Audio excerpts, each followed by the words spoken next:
నమస్కారం. మన విద్యా 24/7 ఛానల్కి స్వాగతం. 6వ తరగతి నుంచి 10వ తరగతి వరకు పాఠ్యాంశాలన్నీ తెలుగులోనే స్పష్టంగా, సులభంగా అర్థమయ్యేలా వివరించడం మా ధ్యేయం. స్కూల్ పరీక్షలైనా, ఫైనల్ అసెస్మెంట్స్ అయినా, ఎస్ఎస్సి బోర్డు పరీక్షలైనా మీ విజయాలకి కావాల్సిన పూర్తి మార్గదర్శకత ఇక్కడే లభిస్తుంది. ఇక ఈరోజు పాఠంలోకి వెళ్ళిపోదాం. అందరికీ నమస్కారం. మనం రోజు తినే అన్నం, కూరగాయలు ఇవన్నీ మన కంచంలోకి రావడానికి ముందు ఎంత పెద్ద ప్రయాణం చేస్తాయో ఎప్పుడైనా ఆలోచించారా? రండి, ఈరోజు మనం ఆ ఆసక్తికరమైన ప్రయాణం గురించే తెలుసుకుందాం. వ్యవసాయ ఉత్పత్తుల వ్యాపారం ఎలా జరుగుతుందో చూద్దాం. ఈ చిత్రాన్ని చూడండి, చాలా ప్రశాంతంగా ఉంది కదూ. కాని మనం తినే కూరగాయలు, ధాన్యాలు మన ఇళ్లకు, మన దగ్గర్లోని దుకాణాలకు ఎలా చేరుకుంటాయి? ఆ కథేంటో తెలుసుకోవాలనుందా? సరే, అయితే మొదలు పెడదాం. ఈరోజు మనం ఏం నేర్చుకోబోతున్నామో ఒక్కసారి చూద్దాం. ముందుగా పొలం నుంచి వీధి వరకు, ఆ తర్వాత మార్కెట్ల గురించి, అందులోనూ ముఖ్యంగా మార్కెట్ యార్డ్ గురించి తెలుసుకుంటాం. ఒక రైతు ఆదాయం ఎలా ఉంటుందో కూడా చూద్దాం. ఇక చివర్లో మనం నేర్చుకున్నదంతా ఒకసారి గుర్తు చేసుకుని కొన్ని ప్రశ్నలు ప్రాక్టీస్ చేద్దాం. సరే, మన ప్రయాణంలో మొదటి అడుగు వేద్దాం.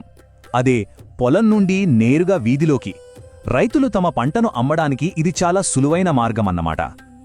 ఇక్కడ చూస్తున్నట్టుగా చాలామంది చిన్న రైతులు వాళ్ళు పండించిన కూరగాయలను ఊర్లలో, పట్టణాల్లో నేరుగా వీధుల్లోనే అమ్ముకుంటారు.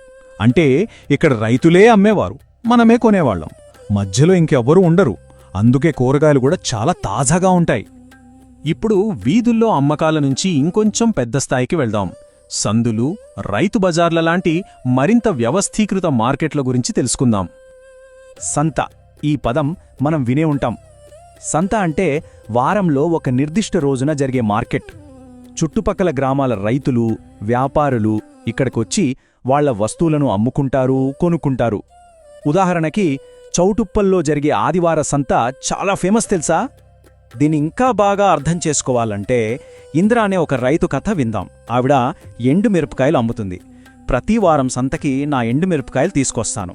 ప్రయాణం చాలా దూరం, కానీ నా కష్టానికి తగిన ధర ఇక్కడే దొరుకుతుంది, ఎందుకంటే నేరుగా ప్రజలకే అమ్ముతాను అని ఆవిడ చెప్తోంది.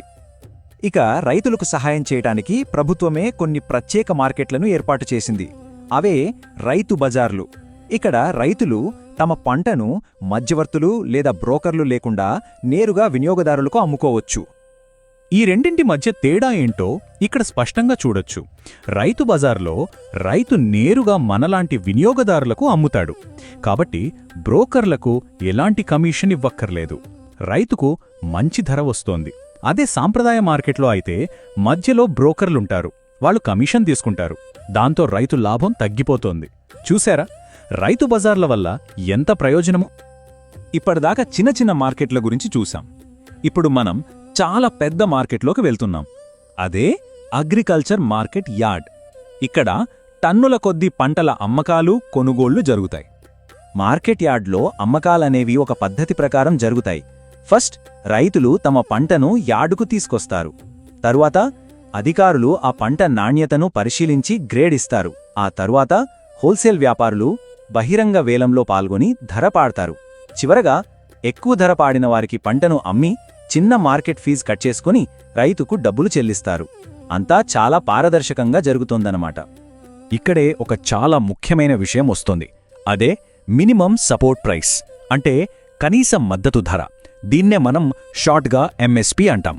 ఒకవేళ వేలంలో రైతు పంటకు సరైన ధర రాకపోతే ప్రభుత్వం తను నిర్ణయించిన ఎంఎస్పి ధరకు ఆ పంటను కొనుగోలు చేస్తుంది. ఇది రైతులకు ఒక రక్షణ కవచం లాంటిది. సరే, ఇప్పుడు ఒక రైతు ఆదాయం గురించి మరింత లోతుగా తెలుసుకుందాం. దీనికోసం మల్లయ్య అనే ఒక రైతు కథను ఉదాహరణగా తీసుకుందాం. పంట చేతికి వచ్చాక మల్లయ్య లాంటి రైతు ముందు కొన్ని ఆప్షన్స్ ఉంటాయి. తన వరి పంటను నేరుగా రైస్ మిల్లర్కు అమ్మొచ్చు, లేదా ఒక బ్రోకర్ ద్వారా అమ్మొచ్చు, లేదా మార్కెట్ యార్డుకు తీసుకువెళ్లొచ్చు. అయితే ప్రతి దారిలోనూ కొన్ని లాభనష్టాలు ఉంటాయి. ఇప్పుడు మల్లయ్య ఆదాయాన్ని లెక్కిద్దాం. చూడండి, మల్లయ్య 25 బస్తాల వరిని అమ్మాడు. క్వింటాల్కు 1500 రూపాయల చొప్పున అతనికి మొత్తం 28,125 రూపాయలు వచ్చాయి. కానీ రవాణా, లోడింగ్ ఖర్చుల కింద 625 రూపాయలు పోయాయి. అంటే అన్ని ఖర్చులు పోగా అతని చేతికి వచ్చిన అసలు ఆదాయం 27,500 రూపాయలు మాత్రమే. అయితే రైతుల జీవితం అంత సులువు కాదు. వాళ్లకు చాలా సవాళ్లెదురవుతాయి. బ్రోకర్లు మార్కెట్ రేట్ కన్నా తక్కువ ధరిస్తారు. అప్పుల వల్ల తమ పంటను తక్కువ ధరకే అప్పిచ్చిన వాళ్లకే అమ్మాల్సొస్తుంది. కొన్నిసార్లు పంట సరిగా పండక చేసిన అప్పులు కూడా తీర్చలేని పరిస్థితి ఏర్పడుతుంది. సరే, ఇప్పటివరకు మనం నేర్చుకున్న విషయాలన్నింటినీ ఒక్కసారి త్వరగా గుర్తు చేసుకుందామా? మన అవగాహనను కూడా పరీక్షించుకుందాం. మనం ఈరోజు 4 ముఖ్యమైన అమ్మకం ప్రదేశాల గురించి తెలుసుకున్నాం. వీధి వ్యాపారం, వారపు సంత, రైతు బజార్ మరియు అగ్రికల్చర్ మార్కెట్ యార్డ్. అలాగే మధ్యవర్తులు, కనీస మద్దతు ధర ఎంఎస్పి మరియు అప్పుల సమస్య వంటి కీలకమైన అంశాల గురించి కూడా చర్చించుకున్నాం. ఇప్పుడు మొదటి ప్రశ్న: రైతు బజార్లో పంటను అమ్మడం వల్ల రైతుకు కలిగే ప్రధాన ప్రయోజనం ఏమిటి? ఆలోచించండి. సమాధానం చాలా సింపుల్. రైతులు తమ పంటను నేరుగా వినియోగదారులకు అమ్ముకోవచ్చు. దీనివల్ల మధ్యవర్తులకు లేదా బ్రోకర్లకు కమిషన్లు చెల్లించాల్సిన అవసరం ఉండదు.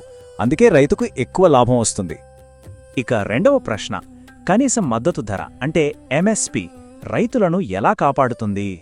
గుర్తు తెచ్చుకోండి. ఎంఎస్పి అనేది రైతులకు ఓ గ్యారెంటీ లాంటిది. ఒకవేళ మార్కెట్ ధరలు బాగా పడిపోయినా ప్రభుత్వం కనీస ధరకు వాళ్ల పంటను కొంటుంది. దీనివల్ల రైతులు నష్టపోకుండా ఉంటారు. ఇక చివరి ప్రశ్న, ఇది కొంచెం ఆలోచించాల్సిన విషయం. అప్పుల్లో ఉన్న రైతు తన వరి పంటకు మంచి ధర ఎందుకు పొందలేకపోవచ్చు? ఎందుకంటే వాళ్ళు ఎవరి దగ్గరైతే అప్పు తీసుకున్నారో వాళ్లకే తమ పంటను అమ్మాల్సొస్తుంది. అప్పుడు ఆ వ్యాపారులు ముందుగా నిర్ణయించిన తక్కువ ధరకే పంటను కొంటారు. పాపం, ఆ రైతు ఆ అప్పుల ఊబి నుంచి బయటపడలేడు. ఈరోజు మనతో పాటు ఈ ప్రయాణంలో పాల్గొన్నందుకు ధన్యవాదాలు.